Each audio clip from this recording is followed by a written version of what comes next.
Hello dear students, હવે આપણા last લેક્ચરમાં ડાલ્ટનનો પરમાણુ સિદ્ધાંત જોયું. ત્યાર પછી પરમાણુમાં રહેલા પ્રોટોન, ન્યુટ્રોન અને ઇલેક્ટ્રોનની શોધ થઈ. તેના આધારે ડાલ્ટનના જે પરમાણુય સિદ્ધાંત છે તેની અમુક લિમિટેશન જોઈ અને મોડિફાઈડ એટોમિક થિયરી એટલે જે ડાલ્ટનનો પરમાણુ સિદ્ધાંત જે છે તો તેમાં અમુક મોડિફિકેશન કરવામાં આવ્યા. તો તે નવી થિયરી જોઈએ આપણે, મોડર્ન, જેને અપ્રોચ ઓર મોડર્ન એટોમિક થિયરી કહેવામાં આવે છે. હવે ડાલ્ટનનો નિયમ સમજાઈ ગયો, ગેલ્યુસેકનો નિયમ સમજાઈ ગયો. પછી એક ટોપિક આપણે વચ્ચેથી સ્કીપ કર્યો હતો, that is topic number 1.5.5, that is Avogadro's hypothesis, જેને એવોગેડ્રોઝ લો ઓર એવોગેડ્રોઝ પ્રિન્સિપલ પણ કહેવામાં આવે. તે આજે સ્ટાર્ટ કરશું. Today we are going to start a new topic, that is topic number 1.5.5, that is Avogadro's hypothesis, Avogadro's law, જેને જે એવોગેડ્રોઝ પ્રિન્સિપલ પણ કહેવામાં આવે અને એવોગેડ્રો નિયમ પણ કહેવામાં આવે, એવોગેડ્રો સિદ્ધાંત પણ કહેવામાં આવે. નિયમ સ્ટાર્ટ કરવા પહેલાં આપણી ટેક્સ્ટબુકમાં ડાયરેક્ટ નિયમ જ આપેલો છે અને હું અમુક જગ્યાએ અમુક સ્ટુડન્ટને એ નિયમ જ યાદ રાખવા માટે કહીશ, પરંતુ એ નિયમ પર પહોંચવા પહેલાં એક સિદ્ધાંત આવે છે, that is called as a Berzelius hypothesis. તો તે કોમ્પિટિટિવમાં પૂછાય છે, પરંતુ તે પહેલાં આપણે થોડીક પૂર્વધારણા જોવી જરૂરી છે. કે આપણે પહેલાં ગેલ્યુસેકનો નિયમ જોયો, જેને ગેલ્યુસેકનો વાયુમય કદનો નિયમ કહેવાય. એ ગેલ્યુસેકના વાયુમય કદના નિયમને આધારે આપણે શું જાણી શક્યા કે વાયુઓ હંમેશા એકબીજા સાથે કદના સાદા ગુણોત્તરમાં સંયોજાય છે. એટલે આપણે વાત કરી તો ડાયહાઇડ્રોજન ગેસ એ ક્લોરીન ગેસ સાથે સંયોજાઈને હાઇડ્રોક્લોરિક ગેસ બનાવે, તો તેમાં ડાયહાઇડ્રોજન એ ક્લોરીન સાથે 1:1 રેશિયોમાં જોડાય છે. આપણે આ રીતે લખેલું હતું, H2 gas plus Cl2 gas gives 2HCl gas. તો અહીંયા હાઇડ્રોજન ગેસ અને ક્લોરીન ગેસ એ એકબીજા સાથે 1:1 પ્રમાણમાં જોડાય, એટલે કે તેઓ કદના સાદા ગુણોત્તરમાં જોડાય છે. આનું એક કદ આના એક કદ સાથે સંયોજાઈને આના બે કદ બનાવે છે.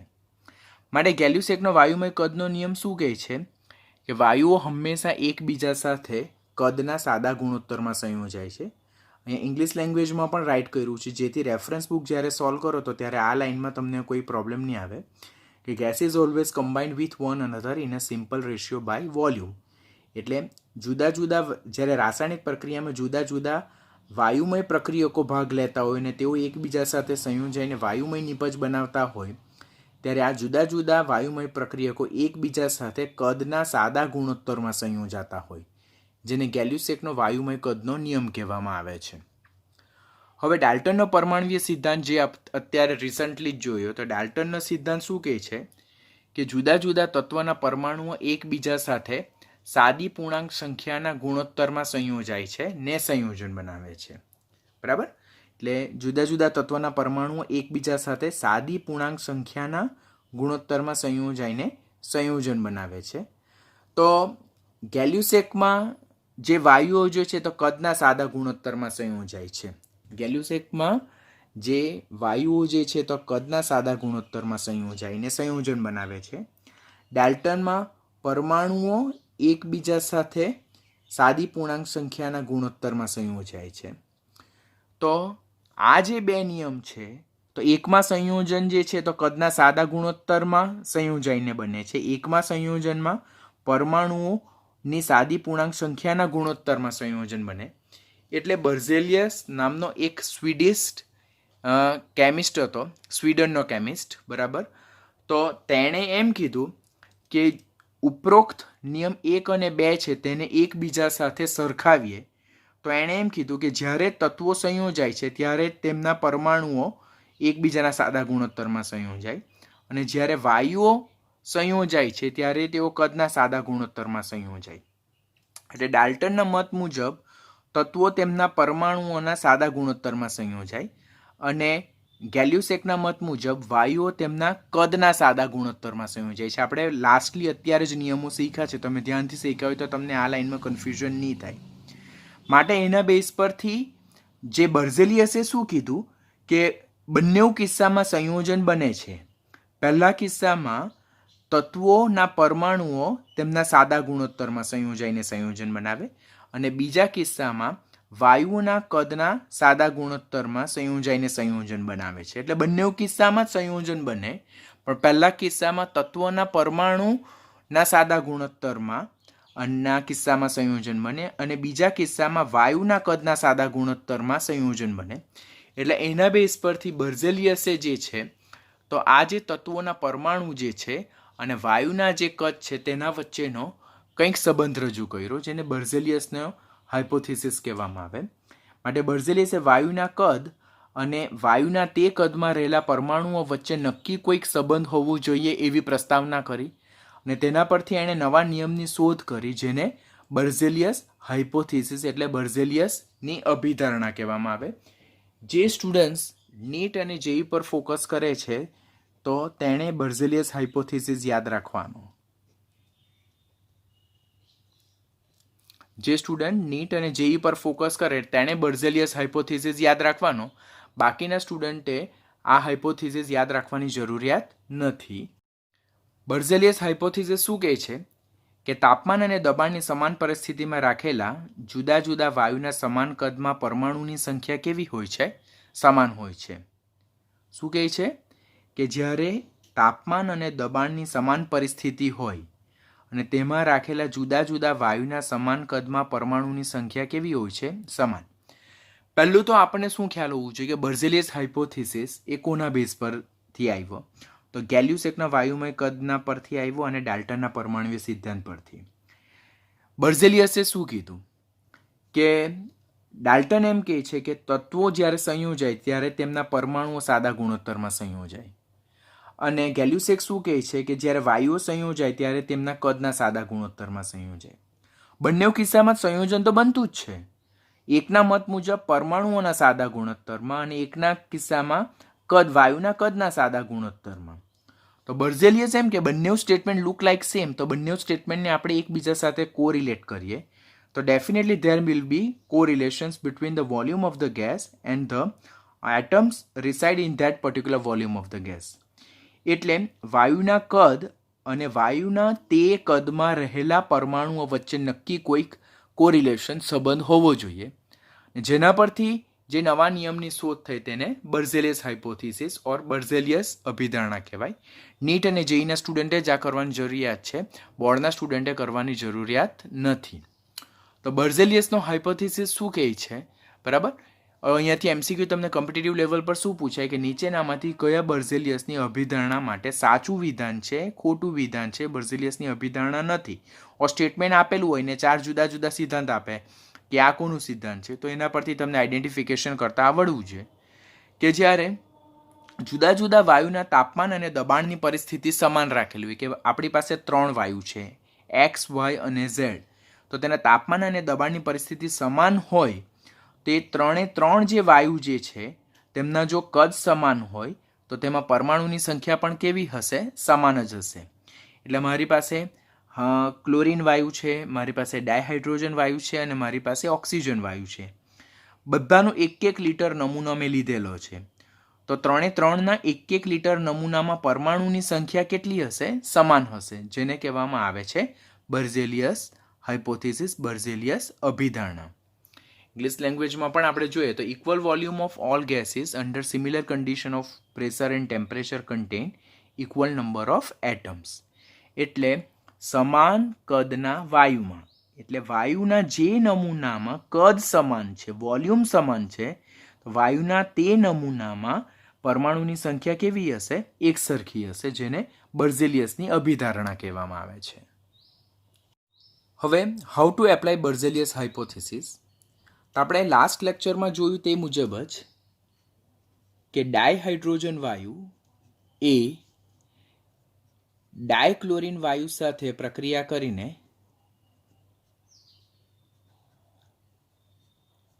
હાઇડ્રોજન ક્લોરાઇડ ગેસ બનાવે છે. હવે આની અગાડી કોએફિશિયન્ટ 1 છે, આની અગાડી કોએફિશિયન્ટ 1 છે, આની અગાડી કોએફિશિયન્ટ 2 છે અને ઇક્વેશન બેલેન્સ છે. તો ડાયહાઇડ્રોજન વાયુનું એક કદ એ આના એક કદ સાથે પ્રક્રિયા કરીને આના 2 કદ બનાવે છે. આ કોણ કહે છે? આપણને ગેલ્યુસેક કહે છે. આ જે સ્ટેટમેન્ટ મેં લખ્યું અહીંયા કે ડાયહાઇડ્રોજનનું એક કદ ક્લોરીન વાયુને એક કદ સાથે પ્રક્રિયા કરીને હાઇડ્રોજન ક્લોરાઇડ વાયુના 2 કદ ઉત્પન્ન કરે છે, એટલે કે H2Cl2 અને HCl એ 1:1:2 રેશિયોમાં જોડાય તો તે ગેલ્યુસેકે પ્રસ્થાપિત કરેલું છે. અત્યારે બર્ઝેલિયસે શું કીધું કે તાપમાન અને દબાણની સમાન પરિસ્થિતિ છે, માટે અહીંયા આ ડાયહાઇડ્રોજન પણ વાયુ છે, ક્લોરીન પણ વાયુ છે અને હાઇડ્રોજન ક્લોરાઇડ પણ વાયુ છે. આ 3 જે વાયુ છે તેના તાપમાન અને દબાણની પરિસ્થિતિ કેવી છે? સમાન રાખેલી છે. હવે તાપમાન અને દબાણની પરિસ્થિતિમાં રાખેલા વાયુના સમાન કદમાં પરમાણુની સંખ્યા સમાન હોય તેવું બર્ઝેલિયસ કીધું. એટલે આ ડાયહાઇડ્રોજન વાયુનું કદ 1 છે અને હું તેમાં પરમાણુની સંખ્યા ધારી લઉં, 1 પરમાણુ ધારી લઉં. બરાબર? કોઈ n પરમાણુ પણ ધારે, that is also not wrong. હવે આ ડાયહાઇડ્રોજન વાયુ જે છે તેનું કદ કેટલું છે? 1 છે. અહીંયા ડાયક્લોરીન વાયુનું કદ કેટલું છે? 1 છે. હવે આ 1 અને આ 1 તો બંને સેમ છે, એટલે આ બંને વાયુનું કદ કેવું છે? સમાન છે. તો આના એક કદમાં 1 પરમાણુ હોય ઓર n પરમાણુ હોય તો આના એક કદમાં 1 પરમાણુ એટલે કે n પરમાણુ હોય. હવે આનું એક કદ આના એક કદ સાથે સંયોજાઈને આનું 2 કદ બનાવે છે. ધેટ મીન્સ હાઇડ્રોજન ક્લોરાઇડ જે ગેસ છે તેનું કદ આ બંનેના કદ કરતાં બમણું છે. તો જો આના એક કદમાં 1 પરમાણુ હોય અને તેના જેટલું જ સમાન કદ આનું છે તો એનામાં પણ 1 પરમાણુ હોય ને આ બંનેના કદ કરતાં આનું બમણું કદ હોય તો તેમાં પરમાણુની સંખ્યા બમણી થઈ જવાની. તો તેઓના એક કદમાં 1 પરમાણુ છે તો આના 2 કદમાં કેટલા પરમાણુ છે? 2 પરમાણુ છે. તેઓના એક કદમાં n પરમાણુ છે તો આના 2 કદમાં કેટલા પરમાણુ થવાના? 2n પરમાણુ થવાના. આ જે આપણે સ્ટેટમેન્ટ લખ્યું તે કોના આધારે લખ્યું? આપણે બર્ઝેલિયસના સિદ્ધાંત અનુસાર લખ્યું. આ સ્ટેટમેન્ટ આપણે બર્ઝેલિયસના સિદ્ધાંત અનુસાર લખ્યું. હવે હું આને 2 વડે ભાગું છું એટલે અહીંયા 1/2 પરમાણુ થાય, અહીંયા પણ 1/2 પરમાણુ થાય અને અહીંયા 1 પરમાણુ થાય. એટલે આ જે વિધાન જે છે, આ જે આપણે સ્ટેટમેન્ટ લખ્યું છે 1 પરમાણુ 1 પરમાણુ 2 પરમાણુ, તો બધાને 2 પરમાણુ 2 વડે ભાગીએ છે કારણ કે મારે અહીંયા 1 પરમાણુ. શા માટે તો હું તમને અગાડી સમજાવું છું. તો આનો 1/2 પરમાણુ આના 1/2 પરમાણુ સાથે સંયોજાઈને આનું શું બનાવે છે? 1 પરમાણુ બનાવે છે. એવું બર્ઝેલિયસના મત મુજબ થાય. બટ આપણને ડાલ્ટને અત્યારે જ કીધું કે કોઈ પણ રાસાયણિક પ્રક્રિયામાં ભાગ લેતા જે તત્વો જે છે ઓર એલિમેન્ટ્સ જે છે ઓર દ્રવ્ય જે છે તેનો નાનામાં નાનો ભાગ પરમાણુ છે જે કેવો છે? અવિભાજ્ય છે. બરાબર? એટલે અહીંયા અડધો પરમાણુ એટલે પરમાણુનો અડધો ભાગ સંયોજાય. અહીંયા બી 1/2 પરમાણુ એટલે કે અડધો પરમાણુ એટલે પરમાણુનો અડધો ભાગ. ડાલ્ટનનો સિદ્ધાંત એમ કે પરમાણુ અવિભાજ્ય છે અને બર્ઝેલિયસ મુજબ આનો 1/2 પરમાણુ આના 1/2 પરમાણુ સાથે સંયોજાઈને આનો 1 પરમાણુ બનાવે. એટલે બર્ઝેલિયસની સિદ્ધાંત જે છે તો તે ડાલ્ટનના સિદ્ધાંતથી વિપરીત થઈ ગયો. Are you getting what I am saying? Dalton એમ કહે છે કે પરમાણુ અવિભાજ્ય છે એટલે કોઈ પણ તત્વ હોય તેનો નાનામાં નાનો ભાગ પરમાણુ છે જે અવિભાજ્ય છે એટલે એનું વિભાજન શક્ય નથી. બરાબર છે? પરંતુ અહીંયા તો આનો 1/2 પરમાણુ આના 1/2 પરમાણુ સાથે સંયોજાઈને આનો 1 પરમાણુ બનાવે. માટે બર્ઝેલિયસ એ ડાલ્ટનના સિદ્ધાંતથી વિરુદ્ધ જાય છે. બરાબર? એટલે બર્ઝેલિયસનો સિદ્ધાંત પાછળથી કેવો થાય છે? રોંગ પ્રૂવ થાય છે. બીજી વસ્તુ અહીંયા શું બને છે કે અહીંયા હાઇડ્રોજન ક્લોરાઇડનો અણુ બને છે. એટલે આ જે હાઇડ્રોજન ક્લોરાઇડ જે છે તો તે તો સંયોજન છે. સંયોજન ક્યારે બને? કે 2 કે તેથી વધુ તત્વોના પરમાણુઓ એટલે સંયોજનમાં મિનિમમ કોઈ પણ સંયોજન બને તેમાં મિનિમમ 2 તત્વો હોવા જોઈએ અને મિનિમમ 2 પરમાણુ હોવા જોઈએ. અહીંયા તો એક જ પરમાણુ બન્યો, બરાબર. માટે સંયોજનની વ્યાખ્યા અનુસાર પણ આ વસ્તુ કેવી થાય? રોંગ પ્રૂવ થાય. એટલે પાછળથી બર્ઝેલિયસ જે છે ની અભિધારણા ખોટી પુરવાર થઈ. બર્ઝેલિયસની અભિધારણા કેવી પુરવાર થઈ? ખોટી પુરવાર થઈ. તો બર્ઝેલિયસની અભિધારણામાં કરેક્શન કોણે કર્યું? તો બર્ઝેલિયસની અભિધારણામાં કરેક્શન એ એવોગેડ્રો નામના વૈજ્ઞાનિકે કર્યું. અને એવોગેડ્રોએ કરેક્શનમાં શું કર્યું કે બર્ઝેલિયસના હાઇપોથિસિસમાં જ્યાં પરમાણુ શબ્દ આવતો હતો તેની જગ્યાએ એણે અણુ શબ્દ મૂક્યો. કેવી રીતે મૂક્યો તો હું તમને લેટર એને એક્સપ્લેન કરું છું. હવે સેમ સમીકરણને આપણે લખીએ પાછું. તો H2 gas plus Cl2 gas give 2HCl gas. ગેલ્યુસેકના વાયુમય કદના નિયમ અનુસાર આનું એક કદ આના એક કદ સાથે સંયોજાઈને આના 2 કદ બનાવે. એવોગેડ્રોએ શું કર્યું કે બર્ઝેલિયસનો સિદ્ધાંત એમ હતો કે તાપમાન અને દબાણની પરિસ્થિતિ સમાન પરિસ્થિતિમાં રાખેલા વાયુના સમાન કદમાં પરમાણુની સંખ્યા સમાન છે. તો બર્ઝેલિયસના સિદ્ધાંતમાં વાયુના સમાન કદમાં પરમાણુની સંખ્યા સમાન છે. એવોગેડ્રોએ શું કર્યું કે બર્ઝેલિયસના સિદ્ધાંતમાં બર્ઝેલિયસના સ્ટેટમેન્ટમાં પરમાણુની જગ્યાએ શબ્દ શું મૂક્યો? અણુ મૂક્યો. એટલે તાપમાન અને દબાણની સમાન પરિસ્થિતિમાં રાખેલા વાયુના સમાન કદમાં અણુની સંખ્યા સરખી છે. તો આનું એક કદ છે તો એમાં હું ઉદાહરણ તરીકે એક અણુ છે, બરાબર. હવે ડાયહાઇડ્રોજન ગેસ અને ડાયક્લોરીનનું કદ કેટલું છે? સરખું છે. આનું બી એક કદ, આનું બી એક કદ. આના એક કદમાં એક અણુ હોય તો આના એક કદમાં કેટલા અણુ હોય? એક અણુ હોય.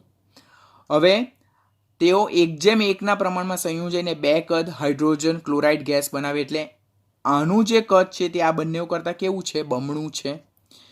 તો ધેટ મીન્સ અહીંયા શું થાય? 2 અણુ થાય. એટલે આનો એક અણુ અહીંયાથી દેખાય છે, આનો એક અણુ આના એક અણુ સાથે સંયોજાઈને આના કેટલા અણુ બનાવે છે? 2 અણુ બનાવે છે. જો હું 2 વડે ભાગું તો આનો 1/2 અણુ આના 1/2 અણુ સાથે સંયોજાઈને આનો એક અણુ બનાવે. હવે હાઇડ્રોજનનો એક અણુ જે છે, બરાબર, હાઇડ્રોજનનો એક અણુ જે છે તો તેમાં કેટલા પરમાણુ છે? 2 હાઇડ્રોજન પરમાણુ છે. જો તમને દેખાય જ છે કે હાઇડ્રોજનના એક અણુમાં 2 પરમાણુ છે. તો 1/2 અણુમાં કેટલા હોય? 1 પરમાણુ હોય. એવી જ રીતે ક્લોરીન જે છે તેના પણ એક અણુમાં આપણી પાસે 2 ક્લોરીન પરમાણુ છે. તો તેના 1/2 અણુમાં 1 ક્લોરીન પરમાણુ હશે. તેવી જ રીતે હાઇડ્રોજન ક્લોરાઇડ જે છે, બરાબર, તો તેના એક અણુમાં કેટલા? 2 પરમાણુ છે. That means હાઇડ્રોજનનો એક પરમાણુ that is H એ ક્લોરીનના એક પરમાણુ that is Cl સાથે પ્રક્રિયા કરીને હાઇડ્રોજન ક્લોરાઇડનો એક અણુ બનાવે છે, જેમાં કેટલા પરમાણુ છે? 2 પરમાણુ છે. હવે આ જે સિદ્ધાંત છે તે ડાલ્ટનનો સિદ્ધાંત જે છે તેને અનુમોદન આપે. ડાલ્ટનના સિદ્ધાંત મુજબ પરમાણુ અવિભાજ્ય છે. પરમાણુ એ અવિભાજ્ય છે. અણુ એ અવિભાજ્ય છે એવું નહીં. અણુના નાનામાં નાનો ભાગ તો પરમાણુ છે એવું કીધું. એટલે 1/2 અણુ આના 1/2 અણુ સાથે પ્રક્રિયા કરીને આનો એક અણુ બનાવે, જે ડાલ્ટનના નિયમ સાથે સુસંગત છે, એનાથી વિરુદ્ધ નથી, તો that is called as a Avogadro. એટલે જો બહુ ડિટેલમાં નહીં યાદ રાખીએ, બિકોઝ આપણે બહુ ઓછી વસ્તુ આ ટોપિકમાંથી યાદ રાખવાની થાય. આપણે શું યાદ રાખવાનું? પહેલાં તો બર્ઝેલિયસનો હાઇપોથિસિસ નિયમ યાદ રાખવાનું કે તાપમાન અને દબાણની સમાન પરિસ્થિતિમાં રાખેલા બર્ઝેલિયસનો સિદ્ધાંત શું કે તાપમાન અને દબાણની સમાન પરિસ્થિતિમાં રાખેલા વાયુના સમાન કદમાં પરમાણુની સંખ્યા કેવી સમાન હોય છે. બર્ઝેલિયસની અભિધારણા પાછળથી ખોટી પુરવાર થાય છે. તો એવોગેડ્રો એમાં સુધાર કરે. એવોગેડ્રો બધા સ્ટુડન્ટ્સે યાદ રાખવાનું. એ નીટ હોય, જેઈ હોય કે કોમન બોર્ડના સ્ટુડન્ટ હોય કે જે લોકો સિમ્પલ જેઈની એક્ઝામ સિમ્પલ બોર્ડની એક્ઝામ પર ફોકસ કરતા હોય, ગુજસેટ પર ફોકસ કરતા હોય, તો તેણે એવોગેડ્રો તો કમ્પલસરી બધા માટે કોમન જ છે. ખાલી બર્ઝેલિયસ એ નીટ અને જેઈના સ્ટુડન્ટ્સ માટે છે. તો એવોગેડ્રોએ બર્ઝેલિયસના જે નિયમ છે તેમાં શું સુધારા કર્યા કે એણે બર્ઝેલિયસનો જે સિદ્ધાંત છે તેમાં પરમાણુની જગ્યાએ શબ્દ શું મૂક્યો? અણુ શબ્દ મૂક્યો. જેમ કે અહીંયા પરમાણુ હતો તેની જગ્યાએ એણે શબ્દ શું મૂક્યો? અણુ. તો એવોગેડ્રોનો નિયમ શું થાય કે જ્યારે તાપમાન અને દબાણની સમાન પરિસ્થિતિમાં વાયુ રાખેલા હોય તો તેમના સમાન કદમાં અણુની સંખ્યા કેવી હોય છે? સરખી હોય છે. તો તેને કહેવામાં આવે છે એવોગેડ્રોનો હાઇપોથિસિસ. તો જો નિયમને આપણે ફરીથી સમજીએ તો ડાયહાઇડ્રોજન વાયુ એ ડાયક્લોરિન વાયુ સાથે પ્રક્રિયા કરીને હાઇડ્રોક્લોરિક એસિડ વાયુ ઓર હાઇડ્રોજન ક્લોરાઇડ ગેસ બનાવે છે. એટલે આનું એક કદ આના એક કદ સાથે પ્રક્રિયા કરીને આના બે કદ બનાવે છે, જે ગેલ્યુસેકના નિયમના આધારે આપણે પ્રસ્થાપિત કરેલું છે. હવે બર્ઝેલિયસ શું કહે છે કે સમાન કદના વાયુમાં પરમાણુની સંખ્યા સમાન. એટલે આના એક કદમાં જો એક પરમાણુ આપણે ધારતા હોય તો ડેફિનેટલી આ બંનેના કદ કેવા થાય? સરખા થાય. તો આમાં પણ એક પરમાણુ થાય. હવે આનું કદ જે છે તો આ બંને કરતાં કેવું છે? બમણું છે. તો આમાં પરમાણુની સંખ્યા આ બંને કરતાં કેવી આવવાની? બમણી થવાની. જો આ જે સ્ટેટમેન્ટ છે તેને 2 વડે ભાગીએ તો 1/2 પરમાણુ આના 1/2 પરમાણુ સાથે સંયોજાઈને એક પરમાણુ બનાવે છે. એટલે ઉપરોક્ત માહિતી જે છે તેને આધારે આપણે શું કહી શકીએ કે HClના એક પરમાણુમાં 1/2 પરમાણુ હાઇડ્રોજન અને 1/2 પરમાણુ ક્લોરીન. પહેલું તો HClનો એક પરમાણુ શક્ય નહીં થાય, બિકોઝ HCl સંયોજન છે અને સંયોજનનો પરમાણુ કોઈ દિવસ નહીં આવે, સંયોજનનો અણુ આવે. માટે બર્ઝેલિયસે જે પરમાણુ શબ્દ યુઝ કરેલો છે તે ખોટો થાય. બીજું વસ્તુ કે ડાલ્ટનનો સિદ્ધાંત પ્રમાણે તત્વનો નાનામાં નાનો ભાગ જે છે કણ છે એ પરમાણુ છે જે અવિભાજ્ય છે. પરંતુ બર્ઝેલિયસ તો એમ કે પરમાણુનો અડધો ભાગ આના અડધા ભાગ સાથે પ્રક્રિયા કરીને આનો આખો ભાગ બનાવે. તો બર્ઝેલિયસ પ્રમાણે પરમાણુ તો વિભાજ્ય થાય, તો જે ડાલ્ટનના સિદ્ધાંતથી સંપૂર્ણપણે વિરુદ્ધ છે. પરિણામે બર્ઝેલિયસની અભિધારણા પાછળથી કેવી થાય છે? ખોટી પુરવાર થાય. તો બર્ઝેલિયસની જે અભિધારણા છે તેનામાં સુધારા કોણ કરે છે? તો એવોગેડ્રો નામના ઇટાલિયન વૈજ્ઞાનિક આ સમસ્યાનો ઉકેલ લાવે છે. તેણે શું કર્યું કે દ્રવ્યના નાના નાના કણો પરમાણુ અને અણુ વચ્ચેનો તફાવત શોધ્યો અને તેના મત મુજબ પરમાણુ અને અણુ એટલે શું તેની ક્લિયર ડેફિનેશન. આના બેઝ પર ક્વેશ્ચન પૂછાય કે પરમાણુ અને અણુ વચ્ચેનો મુખ્ય ભેદ નીચેનામાંથી કયા વૈજ્ઞાનિકે શોધ્યો? તો તે છે એવોગેડ્રો. બરાબર, આ MCQ માટે ખાસ યાદ રાખવાનું તમારે. પરમાણુ એટલે શું? તો એવોગેડ્રોના નિયમ મુજબ કે રાસાયણિક પ્રક્રિયામાં ભાગ લેતો તત્વનો નાનામાં નાનો ભાગ કણ કે જેનું સ્વતંત્ર અસ્તિત્વ હોઈ પણ શકે ઓર ન પણ હોઈ શકે. અહીંયાથી નિયમ સ્ટાર્ટ થશે એવોગેડ્રોનો. પરમાણુ એટલે શું? તો રાસાયણિક પ્રક્રિયામાં ભાગ લેતો તત્વનો નાનામાં નાનો ભાગ જેનું સ્વતંત્ર અસ્તિત્વ હોઈ પણ શકે ઓર ન પણ હોઈ શકે. જ્યારે અણુ જેને મોલેક્યુલ કહેવામાં આવે, પરમાણુ જેને એટમ કહેવામાં આવે, અણુ એટલે જેને મોલેક્યુલ કહેવામાં આવે, તો અણુ એ તત્વ ઓર સંયોજનનો નાનામાં નાનો ભાગ છે કે જેનું સ્વતંત્ર અસ્તિત્વ હંમેશા હોય જ છે.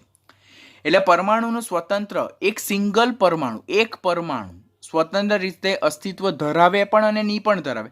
જેમ કે હાઇડ્રોજનનો પરમાણુ છે તેનું સ્વતંત્ર અસ્તિત્વ નથી.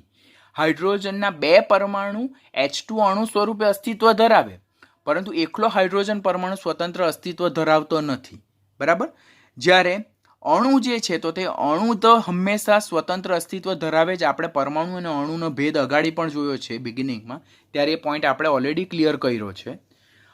માટે વધુમાં કોઈ પણ વાયુના નાનામાં નાનો ભાગ કે જે સ્વતંત્ર અસ્તિત્વ ધરાવતો હોય તો તે અણુ છે, નહીં કે પરમાણુ. એટલે આપણે વાયુનું સમીકરણ લખીએ જેમ કે CO2, કાર્બન ડાયોક્સાઇડ વાયુ છે તો કાર્બન ડાયોક્સાઇડ તો CO2 લખીએ તો CO2 અણુ છે, પરમાણુ નથી. એટલે કોઈ પણ વાયુનો નાનામાં નાનો ભાગ કે જે સ્વતંત્ર અસ્તિત્વ ધરાવતો હોય તે શું છે? અણુ છે, નહીં કે પરમાણુ. પરિણામે વાયુનું કદ એ વાયુના પરમાણુ સાથે નહીં પરંતુ વાયુના તે કદમાં રહેલા અણુ સાથે સંબંધ ધરાવતું હોવું જોઈએ. બર્ઝેલિયસે શું કીધું કે સમાન કદના તાપમાન અને દબાણની સમાન પરિસ્થિતિમાં રાખેલા સમાન કદના વાયુમાં પરમાણુની સંખ્યા સમાન છે એવું બર્ઝેલિયસે કીધું. પણ એ ડાલ્ટનની અભિધારણાથી ખોટું છે. તેમાં સુધારા કર્યા એવોગેડ્રોએ. અને એવોગેડ્રોએ શું કીધું કે વાયુના સમાન કદ સાથે વાયુના અણુનો સંબંધ હોવો જોઈએ, નહીં કે પરમાણુનો. શા માટે? તો કોઈ પણ વાયુનું નાનામાં નાનો ભાગ કે જે સ્વતંત્ર અસ્તિત્વ ધરાવતું હોય, જેનું ઇન્ડિપેન્ડન્ટ એક્ઝિસ્ટન્સ હોય, તો that is what? Molecules, not the atom. કોઈ પણ વાયુનો નાનામાં નાનો ભાગ જે સ્વતંત્ર અસ્તિત્વ ધરાવે તે અણુ. એટલે એવોગેડ્રો એમ કહે છે કે બર્ઝેલિયસના અભિધારણામાં જો પરમાણુની જગ્યાએ અણુ શબ્દ પ્લેસ કરવામાં આવે તો વાયુનું કદ અને તેના તે કદમાં રહેલા અણુ વચ્ચે નવો સંબંધ પ્રસ્થાપિત કરી શકાય, જેને એવોગેડ્રોનો નિયમ કહેવામાં આવે અને જે ડાલ્ટનના અભિધારણાથી વિરુદ્ધ નથી પરંતુ એની સાથે સુસંગત છે. માટે પાછળથી જુદા જુદા વાયુમય સમીકરણ માટે hypothesis of બર્ઝેલિયસ was not use, એટલે કે બર્ઝેલિયસની અભિધારણા ઉપયોગમાં નહીં આવી, પરંતુ કોની અભિધારણા ઉપયોગમાં આવી? કમ્પ્લીટલી એવોગેડ્રોની અભિધારણા ઉપયોગમાં આવી છે. માટે એવોગેડ્રોએ બર્ઝેલિયસની અભિધારણામાં જે સુધારા કર્યા તે કયા સુધારા કર્યા? પરમાણુને સ્થાને કોનો ઉપયોગ કર્યો? અણુનો ઉપયોગ કર્યો. અને જેને એવોગેડ્રો અભિધારણા કહે છે, એવોગેડ્રો સિદ્ધાંત કહે. એવોગેડ્રો સિદ્ધાંત શું છે? તાપમાન અને દબાણની સમાન પરિસ્થિતિમાં જુદા જુદા વાયુના સમાન કદમાં અણુઓની સંખ્યા સમાન છે. બર્ઝેલિયસમાં અહીંયા શું હતું? પરમાણુ હતું. જ્યારે એવોગેડ્રોમાં જ્યારે જુદા જુદા વાયુ છે, બે વાયુ છે જેના તાપમાન અને દબાણની પરિસ્થિતિ સમાન છે, તો એક વાયુનું કદ 5 લીટર હોય અને બીજા વાયુનું કદ 5 લીટર હોય, તો બંને વાયુનું કદ 5 લીટર થયું. તો આના 5 લીટરમાં જો સપોઝ આપણી પાસે 100 અણુ હોય તો આના 5 લીટરમાં ડેફિનેટલી કેટલા અણુ હશે? 100. એટલે આ નિયમ તમારે ખાસ એપ્લાય કરતા આવડવું જોઈએ, બિકોઝ આ નિયમના બેઝ પર તમને સ્ટેટમેન્ટ પૂછાય છે. હું તમને પાછળથી એક્સરસાઇઝ સોલ્વ કરાવું છું. તો એવોગેડ્રોનો નિયમ શું કહે કે તાપમાન અને દબાણની સમાન પરિસ્થિતિમાં જુદા જુદા વાયુના સમાન કદમાં અણુઓની સંખ્યા કેવી હોય છે? સમાન હોય છે. પાછળથી બધી જ વાયુમય પ્રક્રિયક અને નિપજ સાથે સંકળાયેલી રાસાયણિક પ્રક્રિયામાં આ સિદ્ધાંત ખૂબ જ સાર્થક પુરવાર નીવડ્યો. હવે જે બર્ઝેલિયસના સિદ્ધાંતમાં આપણે જે સમીકરણ જોયું તે જ સમીકરણને આપણે એવોગેડ્રોના સિદ્ધાંતમાં જોઈએ. તો અહીંયા પણ જે H2 ગેસ જે છે તો તે ક્લોરીન ગેસ સાથે પ્રક્રિયા કરીને હાઇડ્રોજન ક્લોરાઇડ વાયુ બનાવે છે. આ પ્રયોગ દ્વારા સાબિત થયેલું છે. હવે જે ગેલ્યુસેકનો વાયુમય કદનો નિયમ કહે છે તો આનું એક કદ આના એક કદ સાથે સંયોજાઈને આના બે કદ બનાવે. હવે એવોગેડ્રો શું કહે છે કે આ બંને વાયુ જે છે તે સમાન તાપમાને રાખેલા છે. આનું કદ એક છે, આનું કદ બી એક છે. ધેટ મીન્સ આ બંને વાયુના કદ કેવા છે? સમાન છે. તો આના એક કદમાં જો એક અણુ હોય તો આના એક કદમાં કેટલા અણુ હોય? એક જ અણુ હોવાના. બિકોઝ નિયમ શું કહે છે કે તાપમાન અને દબાણની સમાન પરિસ્થિતિમાં રાખેલા બે વાયુના સમાન કદમાં રહેલા અણુની સંખ્યા કેવી હોય છે? સમાન હોય છે. તો આનું કદ એટલે કે હાઇડ્રોજન ક્લોરાઇડ વાયુ છે તેનું કદ તો આ બંને કરતાં બમણું હોય તો તેમાં અણુની સંખ્યા કેવી હોવાની? બમણી. આવું પૂછાય આવું સ્ટેટમેન્ટ કે સપોઝ હાઇડ્રોજન અને ક્લોરીન વચ્ચે પ્રક્રિયા થઈને હાઇડ્રોજન ક્લોરાઇડ બનતું હોય. જો હાઇડ્રોજનનો 5 અણુ સંયોજાતા હોય તો હાઇડ્રોજન ક્લોરાઇડના કેટલા અણુ બને? તો આના 5 અણુ સંયોજાતા હોય તો આના કેટલા? 5 દુના 10 અણુ બનતા હોય. બરાબર છે? તો એ પ્રમાણે તમને આવડવું જોઈએ એપ્લાય કરતા. હવે 2 વડે ભાગીએ તો આનો 1/2 અણુ, આનો 1/2 અણુ, આના 1 અણુ. ધેટ મીન્સ આના એક અણુમાં આનો 1/2 અણુ અને આનો 1/2 અણુ સંયોજાય. ધેટ મીન્સ આનો એક પરમાણુ અને આનો એક પરમાણુ જે અગાડી આપણે જોઈ ગયા. આમ હાઇડ્રોજનના 1/2 અણુ એટલે કે એક હાઇડ્રોજન પરમાણુ, એક ક્લોરીનના 1/2 અણુ એટલે કે એક ક્લોરીન પરમાણુ સાથે પ્રક્રિયા કરીને શું બનાવે છે? હાઇડ્રોજન ક્લોરાઇડનો એક અણુ બનાવે છે, જે ડાલ્ટનના સિદ્ધાંતથી વિરુદ્ધ નથી, પરંતુ એની સાથે સુસંગત છે. માટે પાછળથી આ જે નિયમ છે તેનો બહોળા પ્રમાણમાં ઉપયોગ થયો.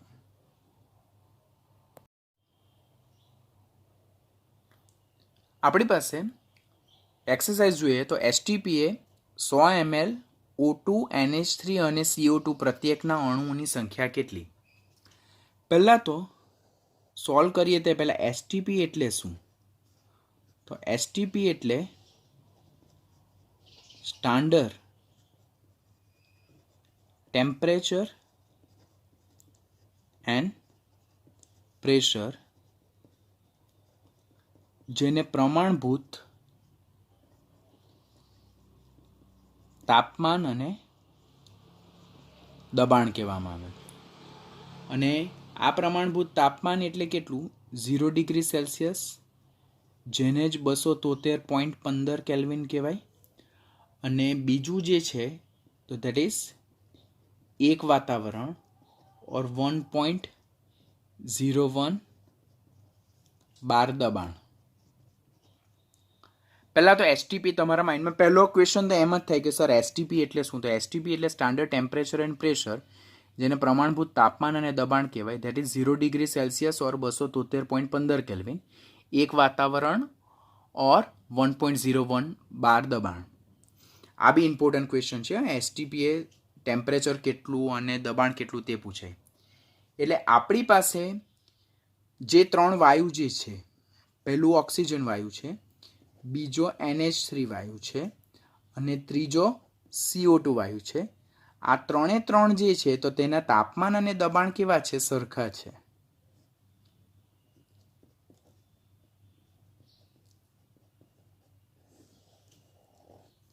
આ ત્રણે ત્રણ વાયુ જે છે તેના તાપમાન અને દબાણ કેવા છે? સમાન. હવે ત્રણે ત્રણના કદ બી આપેલા છે. આનું 100 ml કદ, આનું 100 ml કદ અને આનું 100 ml કદ. એટલે ઓક્સિજન, એમોનિયા અને CO2 ત્રણે ત્રણના 100 ml કદ સરખા આપેલા છે અને ત્રણે ત્રણને તાપમાન અને દબાણની સમાન પરિસ્થિતિમાં રાખેલા છે. તો એવોગેડ્રોનો નિયમ શું કહે છે કે તાપમાન અને દબાણની સમાન પરિસ્થિતિમાં, અત્યારે જ આપણે નિયમ જોયું ને, સમાન પરિસ્થિતિમાં રાખેલા જુદા જુદા વાયુના સમાન કદમાં અણુઓની સંખ્યા